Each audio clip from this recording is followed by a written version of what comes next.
What's guys, Sanjyot Keer here, welcome to IFL। आज एक chicken वाली रेसिपी आपके साथ शेयर कर रहा हूँ। अब चिकन तो हम बोनलेस विद बोन ये सब बनाते रहते हैं, करी बना लेते हैं, तरी वाला चिकन बना लेते हैं, बटर चिकन बना लेते हैं। लेकिन कभी कभी थोड़ा सा एक चेंज देने के लिए हमारे घर पे बनती है चिकन कोफ्ता करी। मसाले वाली करी बनती है, मतलब ऐसा थोड़ा लटपटा सा मसाला होता है, उसके अंदर डालते हैं चिकन के कोफ्ते। और ये जो चिकन के कोफ्ते हैं उसकी जो रेसिपी, उसके लिए मैं अपनी चिकन शीख कबाब वाली रेसिपी यूज़ करता हूँ। तो बहुत डिलिशियस, वो कोफ्ते भी बहुत अमेजिंग लगते हैं और साथ में वो ग्रेवी भी बहुत मज़ेदार बनती है एकदम। और इनफैक्ट ये कोफ्ते बनाओगे ना, वो बनाते बनाते 2-3 कोफ्ते आप ऐसे खा भी लोगे, इतने टेस्टी वो कोफ्ते बनते हैं। तो ये चिकन कोफ्ता करी की रेसिपी बनाते कैसे एकदम हमारे स्टाइल की, वो देख लेते हैं। यहाँ पर एक चॉपर में आधा किलो बोनलेस चिकन आपने ऐड करना है और इसको पीस लेना है। चॉपर की जगह पर हाथ से भी इसे चाकू यूज़ करके चॉप कर सकते हैं। कोशिश कीजिए आधा चिकन ब्रेस्ट और आधा चिकन थाइज यूज़ करने का। आप देख सकते हो चिकन को हमने अच्छे से पीस लिया। चिकन को पीसते समय एक चीज़ का आपको ध्यान देना है कि चिकन का एकदम पेस्ट नहीं बना देना है। एकदम पेस्ट बना दोगे तो होगा क्या, कोफ्ते बहुत हार्ड बनेंगे। तो इसको करना क्या, थोड़ा सा दरदरा रख देना है। आप कर सकते हो ऐसे भी कि 2 नाइफ्स ले लो और नाइफ से भी ऐसे चॉप कर सकते हो चिकन को, उससे भी रिजल्ट बहुत अच्छा आता है हाथ से चॉप किए हुए कीमे का। तो कीमा आपको इस तरीके से चिकन का बना लेना है। जैसे मैंने आपको बोला कि आधा चिकन ब्रेस्ट और आधा थाई यूज़ करोगे। थाइज में क्या ना, फैट होता है, तो फैट से भी सॉफ्टनेस जो है आपके कोफ्ते में आ जाएगी। अगर नहीं है तो चिकन ब्रेस्ट का भी इस्तेमाल कर सकते हो। आगे आपको एक टिप बताऊंगा, वो टिप का इस्तेमाल करना, आपके कोफ्ते सॉफ्ट बनेंगे। तो एक बार आपने चिकन को ग्राइंड कर लिया है, आगे कोफ्तों में मसाले क्या डालने, उसकी तैयारी कैसे करनी है वो देख लेते हैं। एक मलमल का कपड़ा ले लीजिए और उसमें एक चॉप किया हुआ प्याज ऐड कर दीजिए। साथ ही में इसमें एक चुटकी नमक आपने डालना है और नमक और प्याज को अच्छे से मिला लेना है और 2 से 3 मिनट का यहाँ पर इसे रेस्ट दे देना है। 2 से 3 मिनट रेस्ट देने के वक्त होगा क्या, प्याज अपना पानी छोड़ेगा। तो रेस्ट देने के बाद प्याज को अभी आपको निचोड़ना है मलमल के कपड़े की मदद से और इसका जितना पानी हो सके उतना पानी निकाल देना है। तो आप देख सकते हो प्याज ने पानी छोड़ दिया और काफ़ी पानी हमने इसमें से निकाल दिया। तो प्याज में से पानी हमने इसलिए निकाला है कि जब ये प्याज हम ऐड करेंगे ना हमारे चिकन के कीमे में, और जब नमक इसमें जाएगा तो प्याज पानी छोड़ेगा और वो फिर कोफ्ते हैं ना, वो बिखरना शुरू हो जाते हैं। उसकी वजह से बाइंडिंग बहुत ज़्यादा डालनी पड़ती है। तो मैं आज बाइंडिंग बिल्कुल भी नहीं डालने वाला, कोई कॉर्नफ्लावर, मैदा, बेसन कुछ नहीं जा रहा है। ये एक छोटा सा प्रोसेस कर लोगे तो वो मेहनत आगे की और वो बाइंडिंग जो है वो आपको डालनी नहीं पड़ेगी। तो ऐसे प्याज का पानी निकाल लीजिए। अब कोफ्ता बनाने के लिए एक बोल में चिकन को ट्रांसफ़र कर दीजिए। साथ में जो प्याज में से पानी निकाला था वो प्याज ऐड कर दीजिए। अब इसमें 4 चॉप की हुई हरी मिर्च, 1 टेबलस्पून चॉप किया हुआ अदरक, 1 टेबलस्पून चॉप किया हुआ लहसुन, 10 से 12 चॉप किए पुदीने के पत्ते, खूब सारा ताज़ा कटा हुआ धनिया, आधे नींबू का रस, 1/4 टीस्पून गरम मसाला, 1 टीस्पून तीखी वाली लाल मिर्च, आधा टीस्पून धनिया पाउडर, 1/4 टीस्पून जीरा पाउडर, 1/4 टीस्पून काला नमक, 1 चुटकी काली मिर्च का पाउडर और टेस्ट के हिसाब से नमक।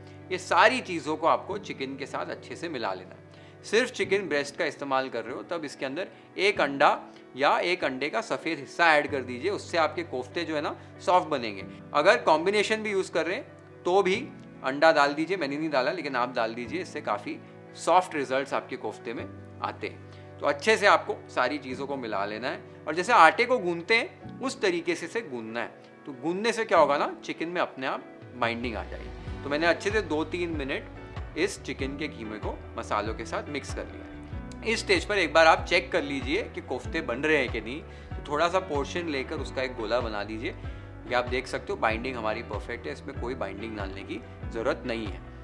अब हमें थोड़ा सा इसे धुएं का फ्लेवर देना है, कंप्लीटली ऑप्शनल स्टेप है। जलता हुआ कोयला ले लीजिए, उसमें थोड़ा सा घी डालिए और एक ढक्कन लगा दीजिए। 4 से 5 मिनट के लिए इसे ढक्कन को लगा कर रखिए। जो धुएं का फ्लेवर है वो कीमे में आ जाएगा और कोफ्ते बहुत ही बढ़िया लगते हैं। एक बार आपने इसको धुएं के साथ ढककर रख दिया है, ढक्कन निकालिए, केयरफुली कोयले को डिस्कार्ड कर लीजिए। अब इसके अंदर 1 टेबलस्पून यहाँ पर घी ऐड कर रहा हूँ। अच्छे से फिर से मिक्स कर लीजिए। घी ऐड करने से भी ना अंदर से थोड़े से सॉफ्ट बनते हैं कोफ्ते। तो एक बार आपने अच्छे से मिक्स कर लिया, अभी कोफ्तों को शेप करने की बारी आ गई है।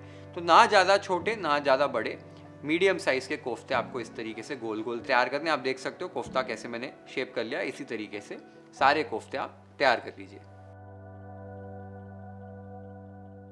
तो कोफ्ते हमने शेप कर तैयार कर लिए, अभी इन्हें हमें फ्राई करना है।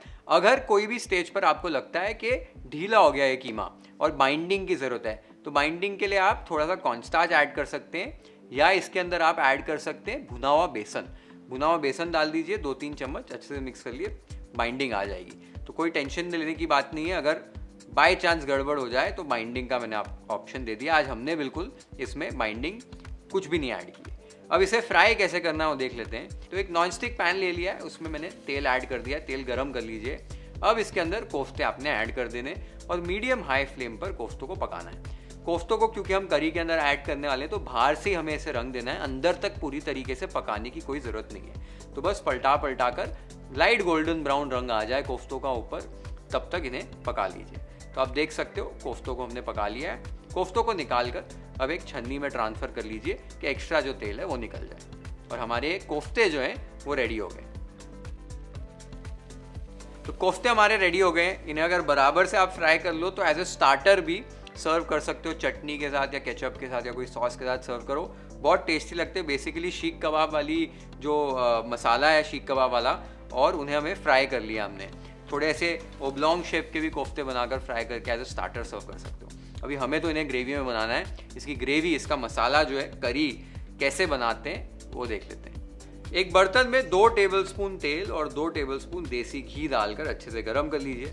अब इसमें आधा टीस्पून जीरा, 3 हरी इलायची, 1 मोटी इलायची, 1 इंच दालचीनी का टुकड़ा, 1 तेज पत्ता और 4 मीडियम साइज के प्याज ऐड कर दीजिए चॉप करके। ये सारी चीज़ों को अच्छे से पकाना है। प्याज को आपको अच्छे से भून लेना है जब तक कि ये गोल्डन ब्राउन रंग के नहीं हो जाते हैं। भुनाई इस स्टेज पर बहुत नेसेसरी है। मैंने यहाँ पर अच्छे से स्टर करते हुए प्याज को भून लिया। आप देख सकते हो एकदम गोल्डन ब्राउन रंग के हो गए हैं। इस स्टेज पर 2 टेबलस्पून अदरक, लहसुन और हरी मिर्च का पेस्ट यहाँ पर मैंने ऐड किया है। अदरक और लहसुन के साथ भी प्याज को फिर से आपको भूनना है कि अदरक लहसुन जो है वो अच्छे से पक जाए और प्याज और ज़्यादा ब्राउन हो जाए। तो आप देख सकते हो 3-4 मिनट के लिए मैंने यहाँ पर अच्छे से और भून लिया। अदरक लहसुन भी अच्छे से भून चुका है, प्याज हमारा अच्छे से और ब्राउन हो चुका है। इस स्टेज पर फ्लेम को लो कर दीजिए और 1/4 टीस्पून हल्दी पाउडर, 1 टेबलस्पून देगी लाल मिर्च का पाउडर, 1 टीस्पून तीखी वाली लाल मिर्च, 1 टेबलस्पून धनिया का पाउडर और थोड़ा सा इसमें गर्म पानी ऐड कर दीजिए ताकि मसाले हमारे जले नहीं। तो बस पानी ऐड करके अभी अच्छे से स्टर करना है और मसालों को 3-4 मिनट के लिए अच्छे से भून लेना है कि मसाले हमारे भून जाएं और इस मसाले में से तेल जो है वो सेपरेट हो जाए। तो बस 3-4 मिनट बाद आप देख सकते हो मसाले हमारे अच्छे से भून चुके हैं।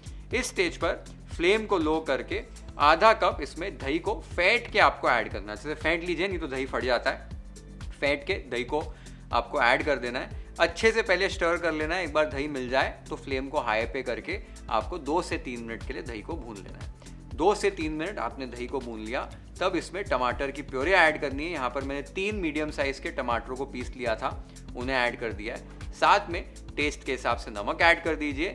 अब 20 से 25 मिनट के लिए आपको अच्छे से इस मसाले को भूनना है जब तक कि टमाटर, दही, ये सारी चीज़ें अच्छे से पक जाएं, अच्छे से मसाले में से तेल और घी सेपरेट हो जाए। ये 20-25 मिनट तक जो आप भुनाई करोगे उसी में मज़ा आएगा।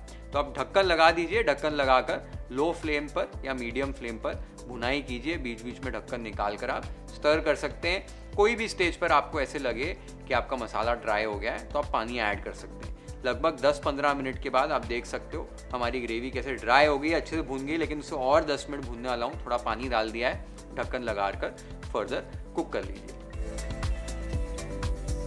20 से 25 मिनट बाद आप देख सकते हो हमारी ग्रेवी कितने अच्छे से पक चुकी है। सारा तेल घी अलग हो चुका है, टमाटर, दही, सारी चीज़ें पक चुकी हैं। इस स्टेज तक आपको मसाले को पका लेना है। इस स्टेज पर अब इसमें चिकन के कोफ्ते ऐड कर दीजिए। साथ ही में 2 स्लिट की हुई हरी मिर्च, 1 इंच अदरक के लच्छे ऐड कर दीजिए और अच्छे से मिला लीजिए। अच्छे से मिलाने के बाद इसको 2 से 3 मिनट तक आपको मसालों के साथ भूनना है कोफ्तों को। फिर इसमें आपको गर्म पानी ऐड करना है। गर्म पानी उतना ही ऐड करना है कि एक सेमी थिक ग्रेवी बन जाए। बहुत पतली आपको तरी नहीं बनानी है। आपने देखा कैसा मैंने इसको लटपटा सा एक ग्रेवी वाला कंसिस्टेंसी जो है मैंने इसमें दे दी है। इस तरीके से आपको पानी मिला देना और अभी लगभग 7-8 मिनट के लिए कोफ्तों को करी के साथ पका लेना है। 7-8 मिनट बाद आप देख सकते हो कोफ्तों की शक्ल कितनी अच्छी आ गई है। ग्रेवी की कंसिस्टेंसी आप देख सकते हो, ऐसी ही कंसिस्टेंसी हमें चाहिए। एक बार ये अचीव हो जाए तब इसमें 3 टेबलस्पून फ्रेश क्रीम ऐड कर दीजिए। कंप्लीटली ऑप्शनल है, खटास को बैलेंस करने के लिए। खूब सारी भुनी हुई कसूरी मेथी का पाउडर, 1 चुटकी होममेड गरम मसाला और खूब सारा ताज़ा कटा हुआ धनिया, ये सारी चीज़ें डालकर अच्छे से स्टर कर लीजिए। आप देख सकते हो हमारी चिकन कोफ्ता करी रेडी हो गई है। Let's plate it waffle style.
मज़ा आ गया ये कोफ्ता करी आज खाकर। साथ में तंदूरी रोटियां बनाई थी तवे के ऊपर और इतने ब्यूटीफुल कोफ्ते बनते हैं और ये जो ग्रेवी भी है इतनी लाजवाब बनती है। आपको बनाकर ज़रूर ट्राई करनी है, अपने घर पे ज़रूर बनाकर देखिए। I am sure you going to love this recipe.